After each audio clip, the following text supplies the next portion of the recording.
Welcome to a special Yom Tov Dike edition of our weekly talks. It is the Rosh Hashanah of Chassidus. The Rosh Hashanah of Chassidus means that now, at this moment, a new reality begins. Like every new year, it's not just a repeat of, counting down 12 months and then that ends, and then we count another 12 months, and then it's another year. A Rosh Hashanah means that a new reality is introduced into the world from above, a light that was never here before.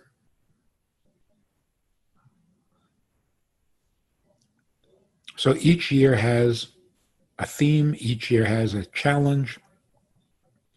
What is the new light of this year? And that's why we make New Year resolutions.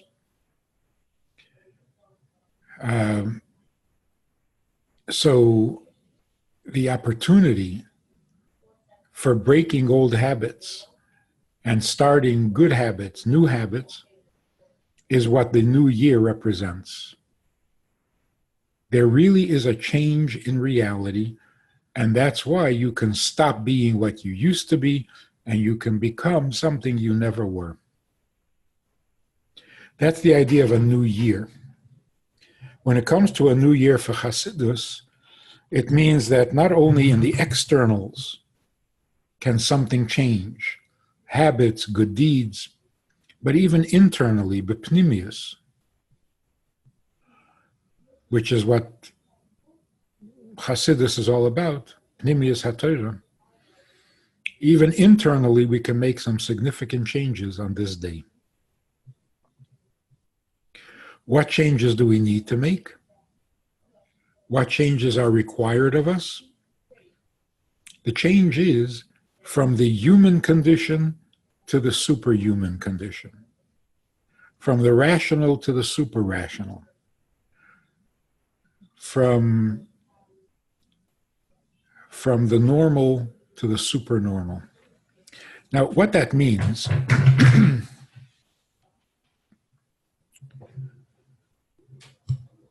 we know, for example, when Avraham Avinu was ready to sacrifice his son at God's request, that changed the world forever. Because by human nature, by the law of nature, so to speak, a human being cannot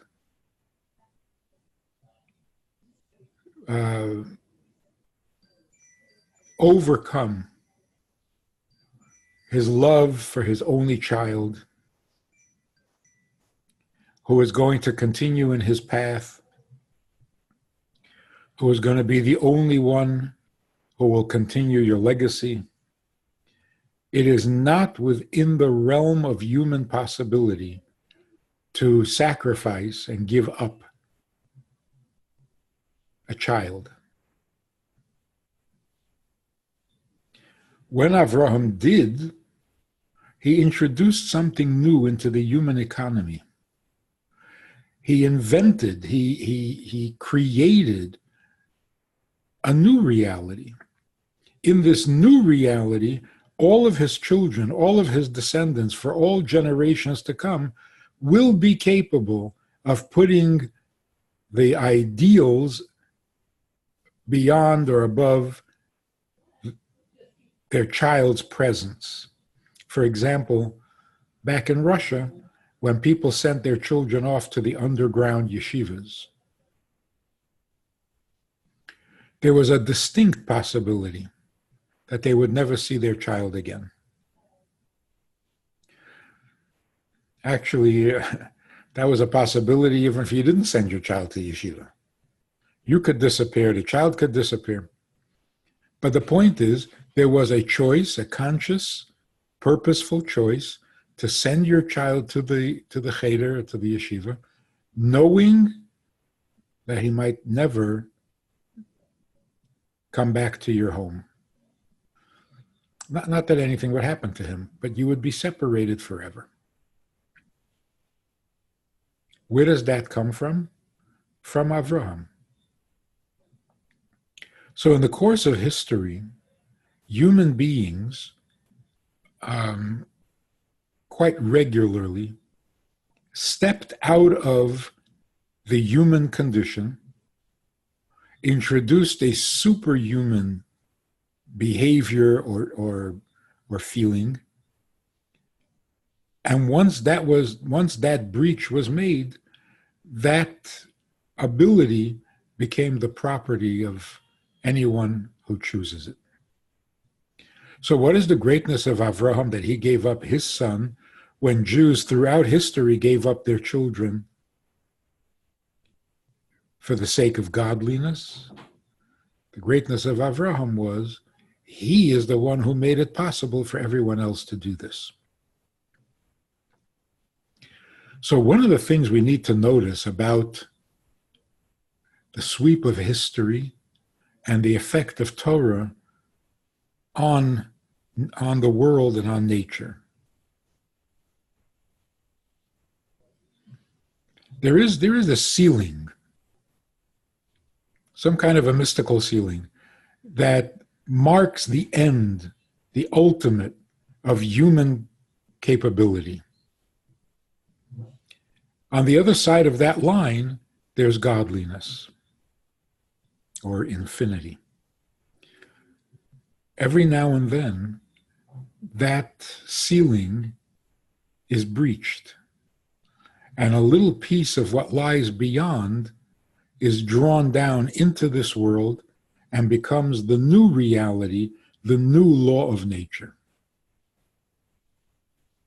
So as we make progress in the elevation and the tikkun of the world, more and more of the superhuman qualities have been introduced into the human makeup, into the human economy, and has become the new norm for human beings. The ability to put someone else before yourself, the ability to sacrifice so that someone else can live, that has become part of the human reality, part of the human character, but really it comes from above. So when we get a little confused, are human beings capable of altruistic behavior? Truly altruistic? No thought, no selfish impulses, no ulterior motives whatsoever? Is that possible? Some people will say no, it's not possible. And that was true. Up to a certain point in history, that was true. The law of nature dictates that it's every man for himself. You're motivated by your own interests, by your ego interests, etc., etc. But enough human beings broke that barrier and reached beyond and brought into this world an act that was truly altruistic, and now it has become part of our makeup. So, in theory, a person should not be able to be altruistic. But in fact, we are. But that's the result of those pioneers who made the breakthrough and brought that into reality for everybody else. What did the Alter Rebbe do? What was the miracle of Tanya, of the Alter Rebbe? Well, one of the things we should look at on this special day, in the introduction that the Alter Rebbe writes to the Tanya. Now, we know that originally the Rebbe, the Alter Rebbe, back 250 years ago,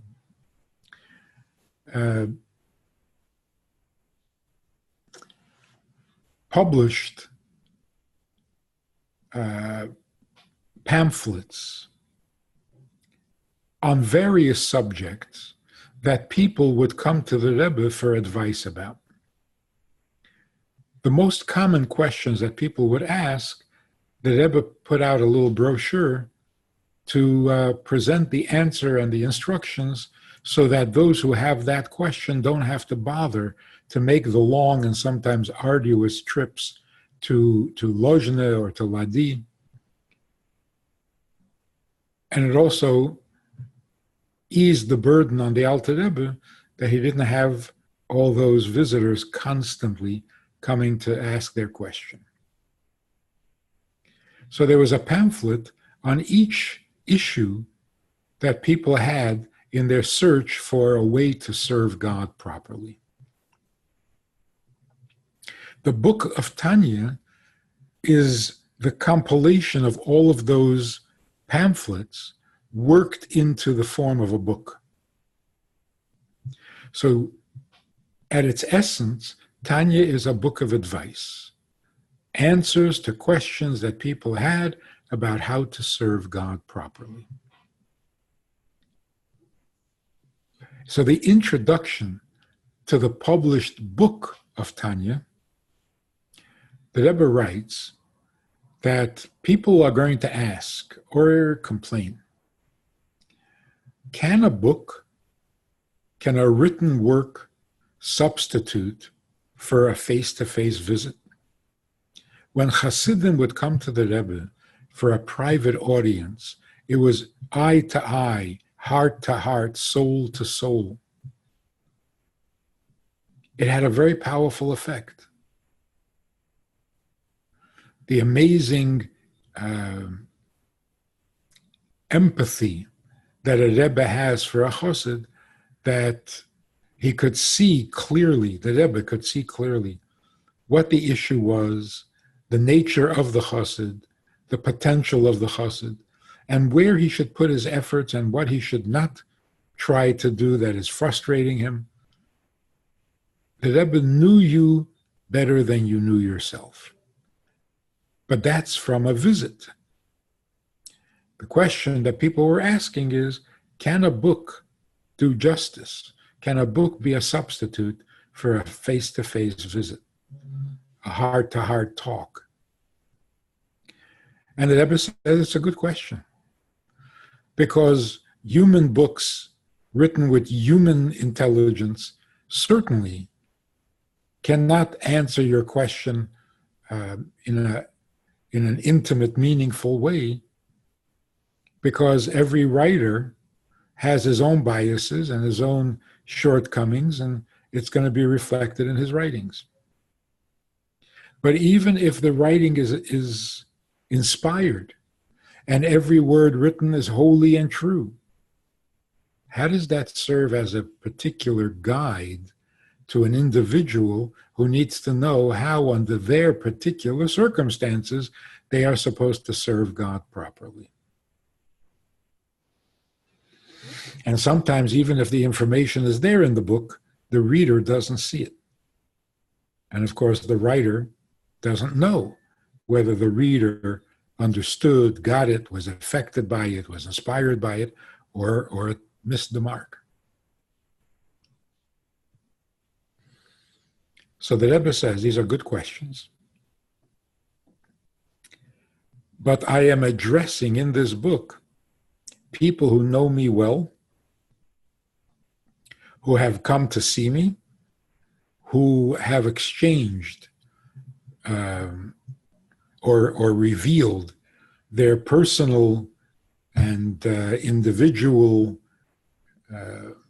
issues for which they needed advice, and to them I am addressing this book. Therefore, it can substitute for a visit because we already know each other well. And of course, Hasidim ask, that's a good answer for the Hasidim of the Alter Rebbe, who did indeed visit him, or had visited him in his home, in his office. But what about everybody else who studies Tanya to this very day? How is it that Tanya can inspire people today who never even heard of the Alter Rebbe? So when the Rebbe writes in the introduction, I am addressing this to those who I know intimately, does that include us today when we study Tanya? It seems like it does. Because it's amazing how a book that is 200 years old, written in a different country, in a different culture, in a different milieu, and yet people today easily find it relevant, it speaks to them. Isn't that an amazing phenomenon? So yes, the Rebbe is saying, I know you well. I'm talking to you like an intimate friend. And that is nothing short of miraculous. Not only is there a difference in culture, in time, in country, in language. Alter Rebbe lived in Russia. He was a tzaddik. He lived under the Tsar. He spoke Hebrew and Yiddish. And here we have a Tanya written, translated into English or into French or into Russian.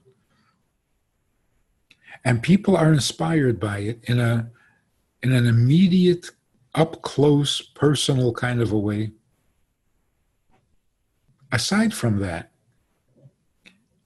how did the Alter Rebbe, who was a total tzaddik, a pure, godly individual, how was he able to put himself into the shoes, so to speak, of a non-tzaddik, even a sinner? How was he able to so empathetically understand the struggles that a non-tzaddik suffers from? He knows us better than we know ourselves. So when the Alter Rebbe says, I am addressing this to people I know, he didn't mean only those who had come to visit him.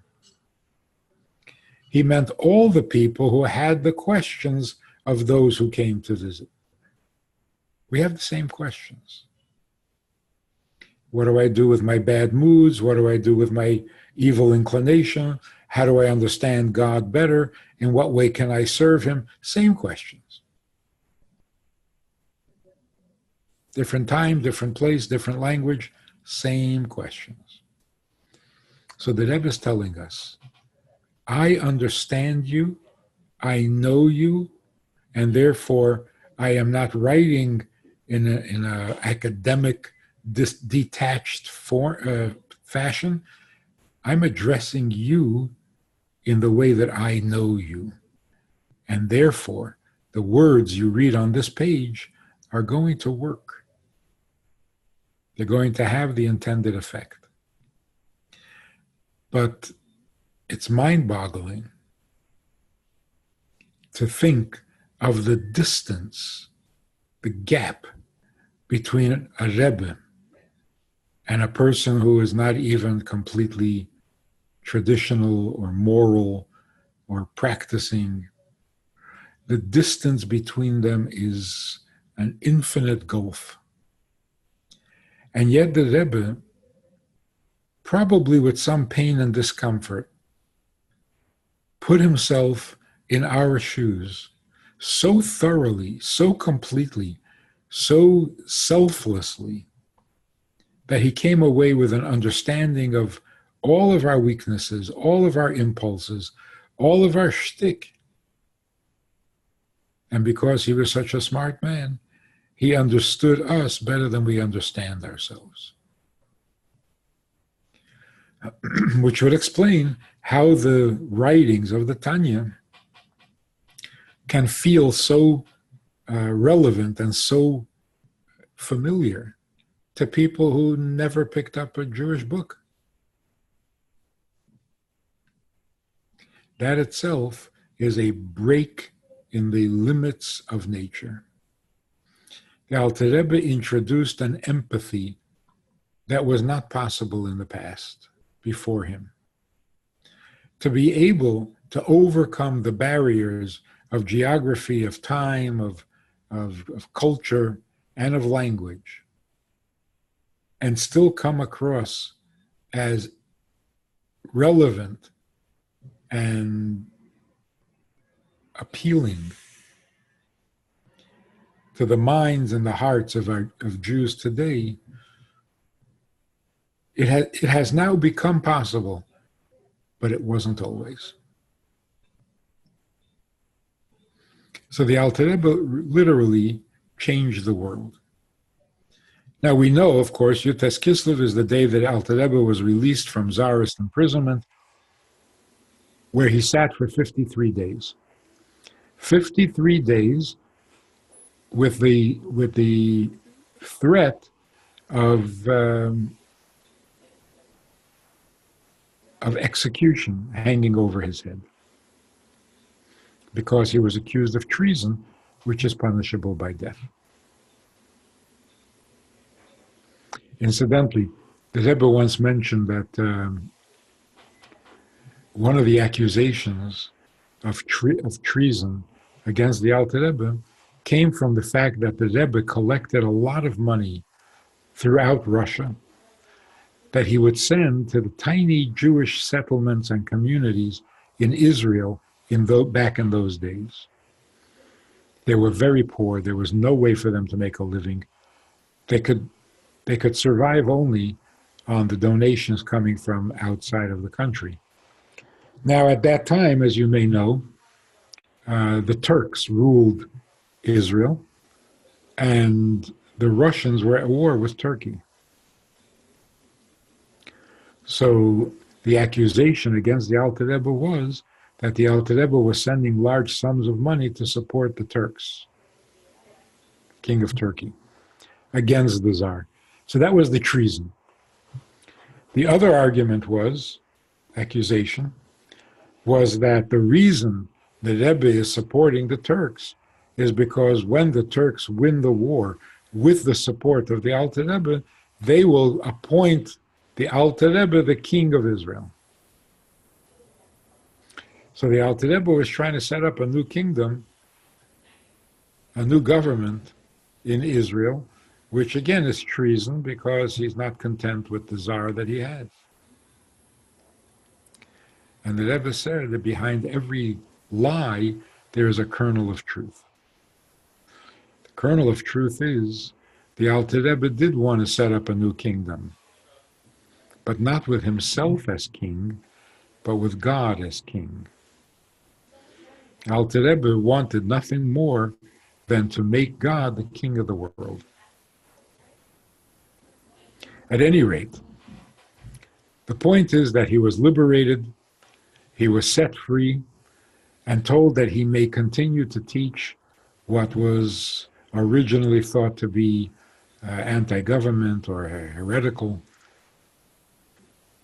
But they were so impressed with the Alter Rebbe that they actually encouraged him to continue teaching his teachings, his philosophy.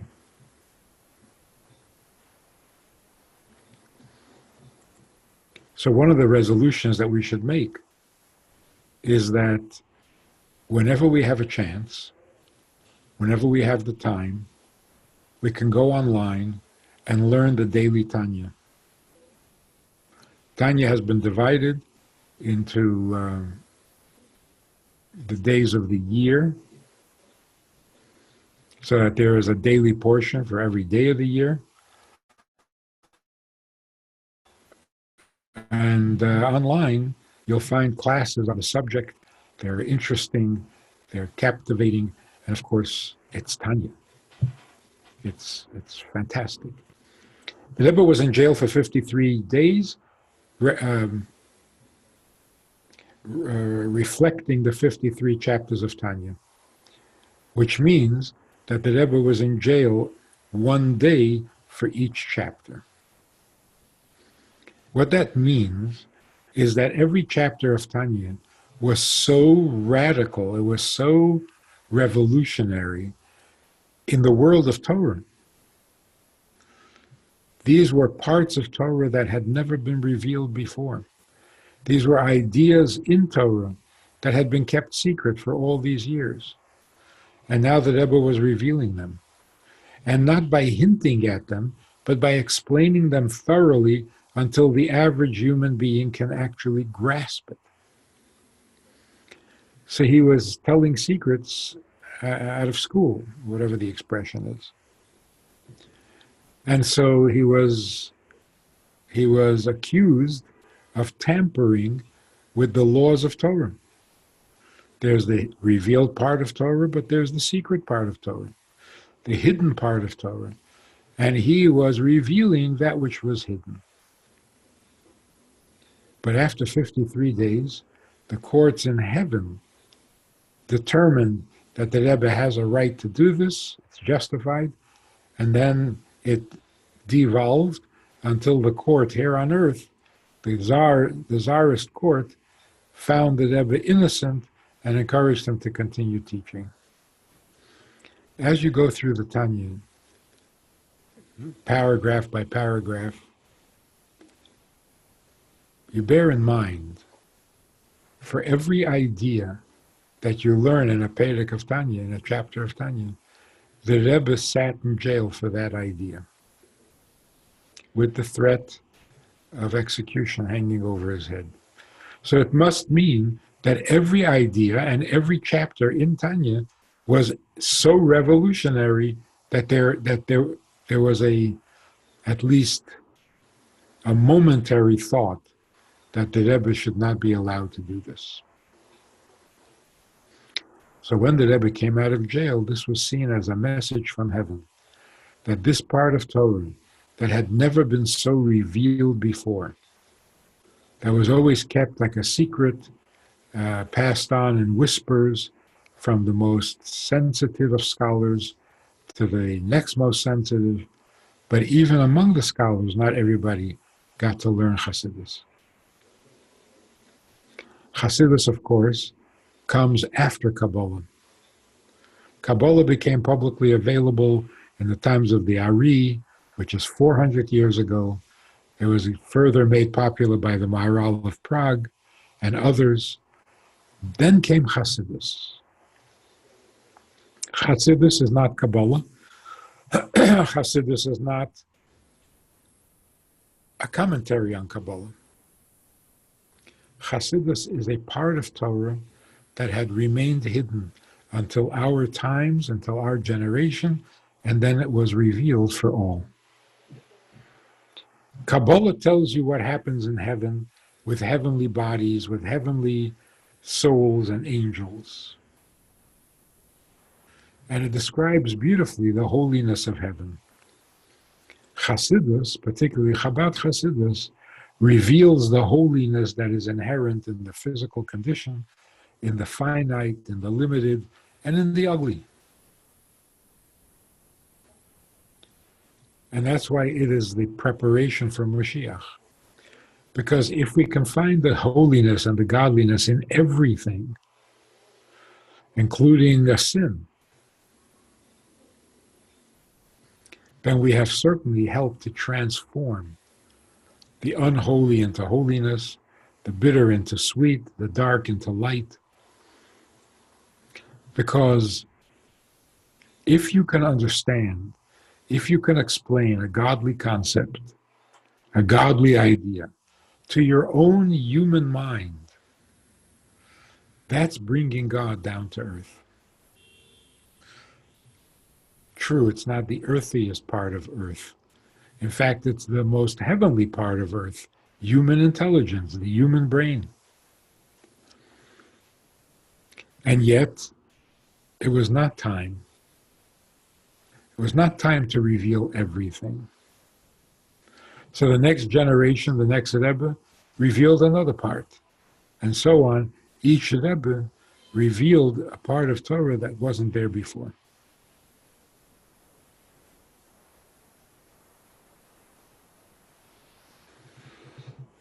That is the Torah of Chassidus. And again, the Alter Rebbe elevated himself above the natural restrictions that dictated that these parts of Torah do not go public. The Rebbe made it possible by making it possible for a human being to be truly altruistic. In later generations, in the times of the previous Rebbe, now under communist rule in Russia, created another reality that had not been there before. And that is the ability to treat every mitzvah as if it were the one and only mitzvah that my entire Jewishness hinges on. No Jew would violate a sin, would commit a sin, if he knew that that sin would stop him from being a Jew forever. But it's always been assumed that there are only a few mitzvahs that can stop you from being a Jew forever. Only one sin can strip you of your Jewish identity, and that's idolatry. That was the assumption. Idolatry is the ultimate sin. It is the ultimate violation because it's like having an affair when you're a married person.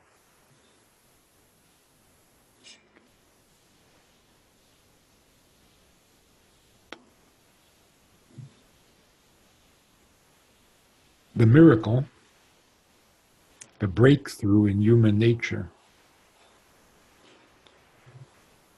that enabled Chassidim to treat every mitzvah as if it were idolatry, to be repelled by the thought of violating any of the mitzvahs with the same intensity and the same absolute certainty that a Jew says no to an idol or to conversion to another religion. That was a reality that the previous Rebbe created. So then when he declared war against communism, Hasidim volunteered to fight this battle. Many lost their lives. Every family lost a husband, a brother, a father, a grandfather. But in the end, Judaism and Chassidus is flourishing in Russia. Kosher stores, shuls, mikvahs everywhere, constantly.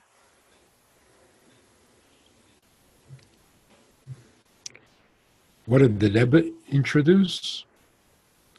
The Rebbe introduced another miracle.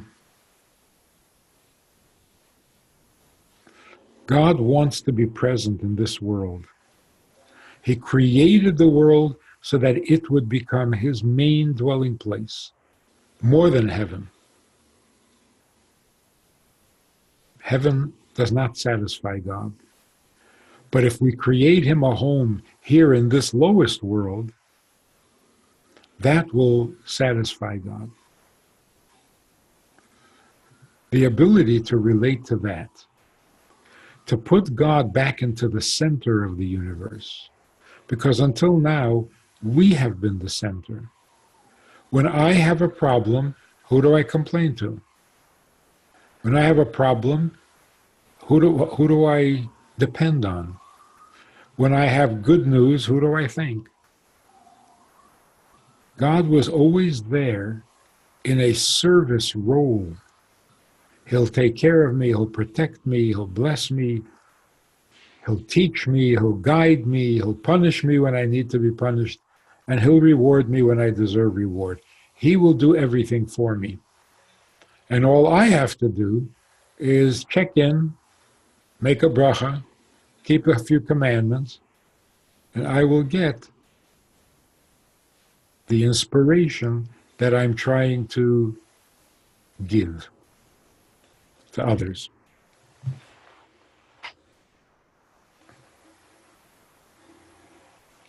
Young couples moving out to communities all over the world with hardly an idea of what they're going to do there, with no guarantee of an income, of a check at the end of the week, nothing of the sort.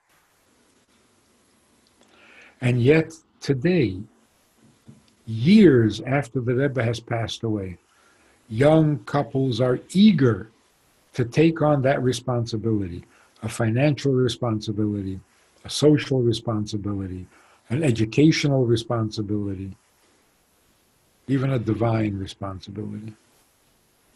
And to resettle into a foreign country with a foreign culture and a foreign language and stay there for the rest of their lives, doing whatever they can for the local Jewish community, and sometimes beyond.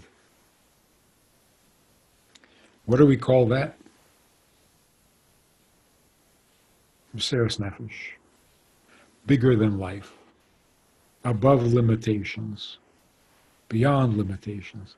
And so the Alter Rebbe said, those who will follow my teachings, I guarantee you, you will be taken from the narrow confines of life to a bigger, broader, and more universal way of looking at life. What is the narrow, restricted, limited way of looking at life? I have needs, I have to fulfill my needs, and then die a happy person. What was revealed is that I don't have to do that at all. And that's why it doesn't give me any satisfaction if I do it. What do I need to do? I need to serve my Creator. He has real will, he has real need, he has real purpose. He invested everything into this world when he revealed himself, and now he is dependent on us to respond properly to his initiations. That is the meaning of the day, the Rosh Hashanah of Chassidus. Now, we also have our weekly definition. Definitions of a term that we use but may not always appreciate its full meaning. So today we use the word that is very common in Hasidic conversations, and that is the word worlds. The worlds. Higher worlds and lower worlds. The godly, the spiritual worlds and the physical worlds. What is a world? It doesn't mean a planet. We're told that there's infinite, endless number of worlds, but generally they go into the four categories of Atzilus, Bria, Yetzira, Asiya. 4 worlds. Worlds describes the process of creation. When does creation become a world? God said, let there be light. Is that a world? It's a feature of a world. In fact, it's a feature of every world. In the physical world, there's physical light. In the spiritual world, there's spiritual light.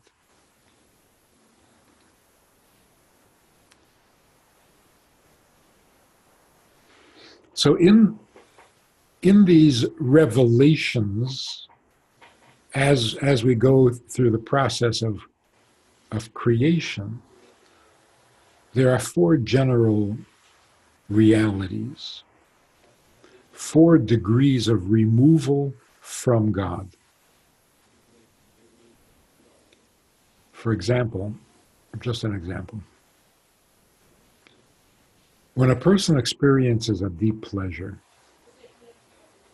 a number of things happen. There's the behavior. When you see someone doing something passionately, they're running to do it, they're eager to do it.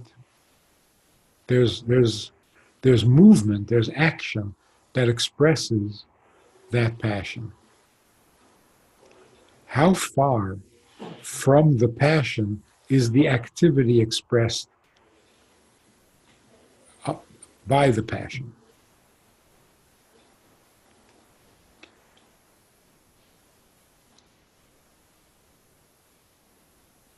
We could say that the activity, the running, is an expression of the passion, but it has moved far away from its origin.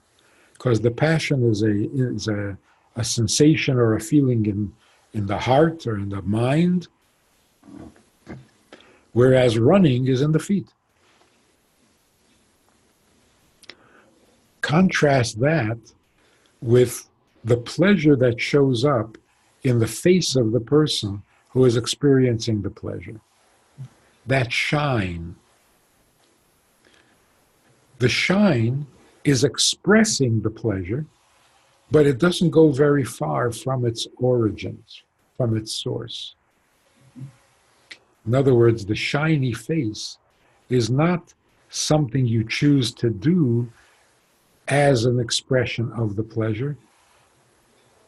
It's inseparable from the pleasure itself. That's why it's involuntary, it's not intentional, it's not pre-planned, it's just what it is. So something can be removed from you to a great distance, other things can be removed from you with a tiny distance, or maybe no distance at all. So let's say the world of Atzilus, the highest of all worlds, it's barely a world, it's just God being known.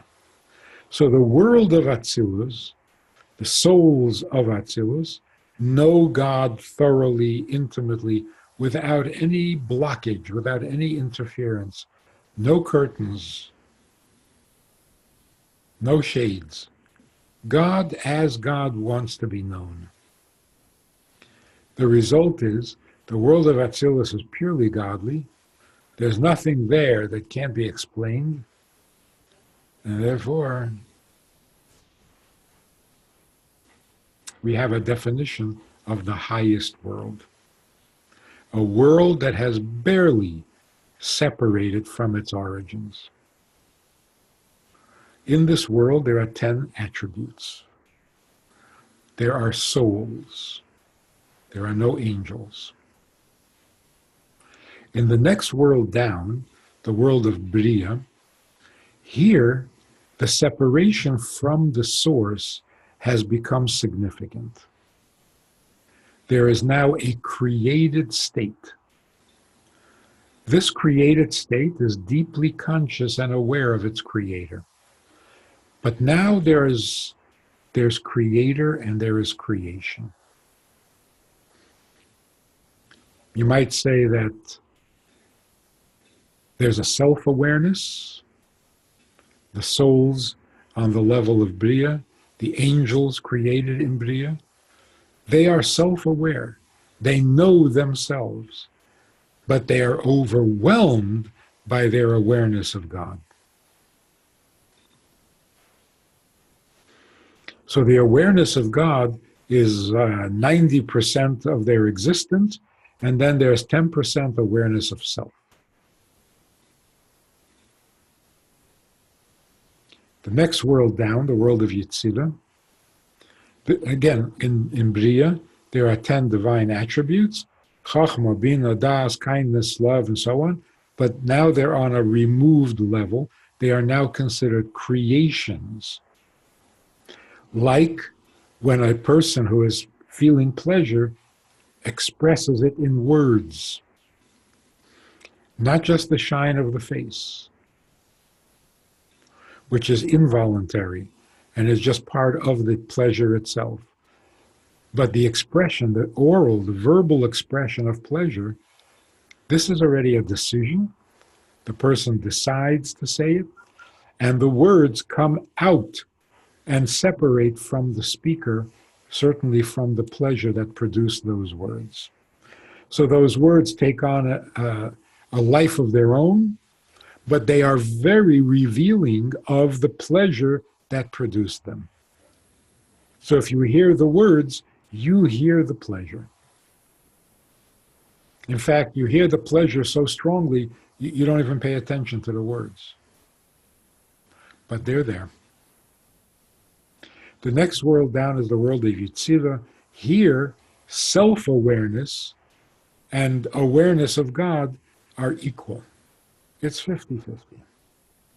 As important as God is to me, I am important to myself. This is another step removed from God. A world coming into its own, kind of in a negative way, where it starts to forget its origins and to forget who created it and just be self-conscious rather than God-conscious.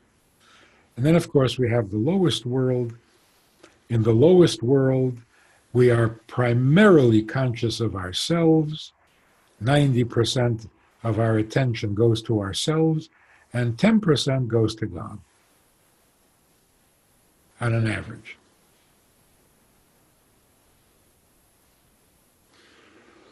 In this lowest world, there are 10 attributes. So there is the wisdom of the world of Atzilus, there is the wisdom of the world of Bria, and there is the wisdom of Yetzirah and the wisdom of Asiya.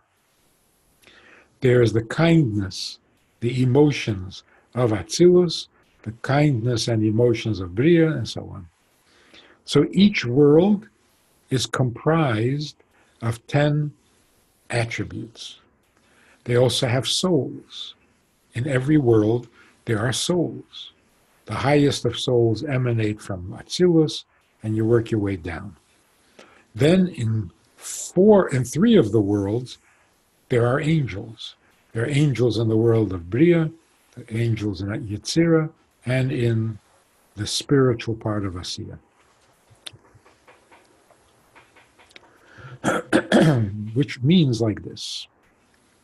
There are human beings who are intensely conscious of God. They never get distracted from their awareness of God. You can correctly say that that is the world of Atzilus. They live in the world of Atzilus.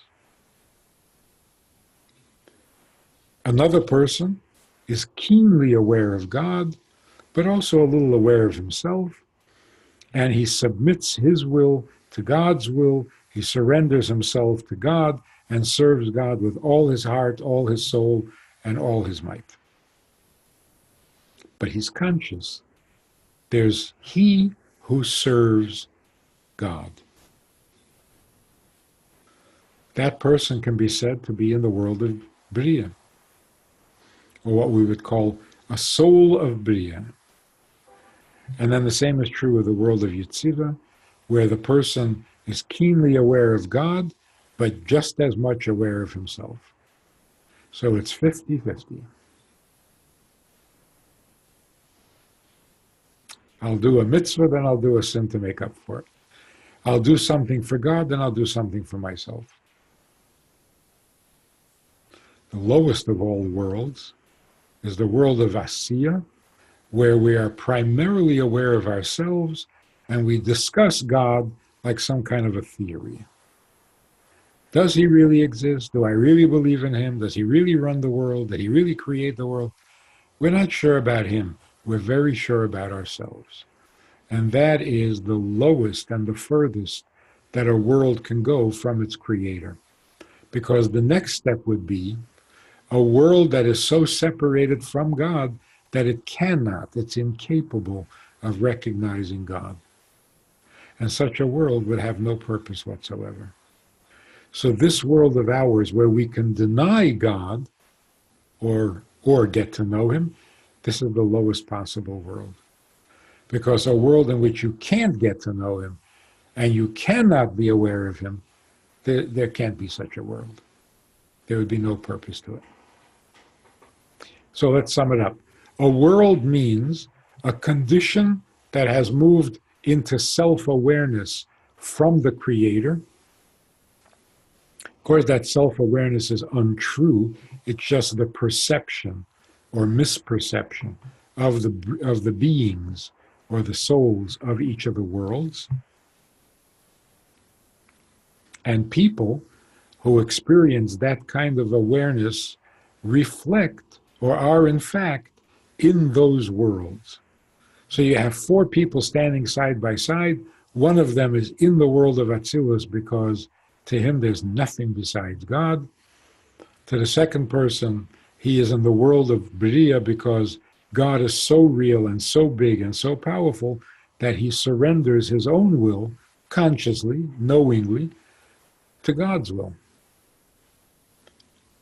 The third person is in the world of Yetzirah, because to him, when he's in the mood, he serves God, because it's half about me and half about God. The last guy, the fourth guy, he is in the world of Asiya. That's the world we're in. To him, serving God and doing a mitzvah is a great sacrifice, because he has so many things that he needs to do.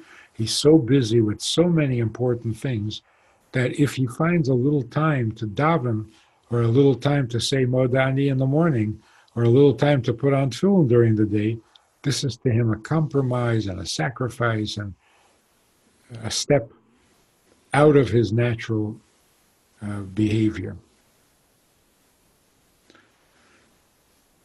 Also, the word olam, which is translated as world, the created condition.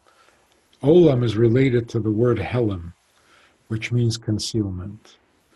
As a creation moves away from its creator, it conceals its creator more and more. And that goes back to last week or the week before, when we defined the word holy. Holy means it does not block, it does not create an interference between the creator and his creation. So unholiness would mean the condition of the lowest world, that the existence of the world is in a silent way a testimony against God. It's only when you use your wisdom and you look deeply into what exists and you get to see its limits, then you know that it's not a conflict with Torah, it's not a conflict with Judaism, because Judaism talks about what is true and real, and this is just a theory in some people's minds. So even if it's a good theory, it's not a contradiction to how God created the world and when God created the world. We know the answer. We don't have to guess. Let's see if we have something for the third part of our program, which is questions and answers. No questions. How about comments? Chat? Nothing. Boy, we have a passive audience here.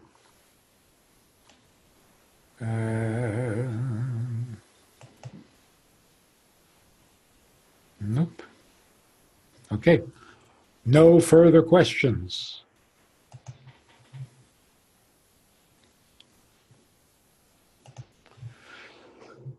Let's end this yontif with a resolution. As I mentioned earlier, go online, Chabad.org, look up the daily portion of study, the Tanya part, the Chumash and the Rashi part, and make it a fixed part of your daily routine. No day goes by without a little bit of Tanya. And today we start from the beginning. You start from the beginning. It's a good time to start. It's a good place to start. And if we make the resolution that we will not miss a day and go through the entire Tanya, so by the end of this year, when we come back to celebrate the 19th of Kislev, we will have completed the entire book of Tanya. Good yontif, a great new year in the study, in the understanding, and in the pleasure of learning Chassidus.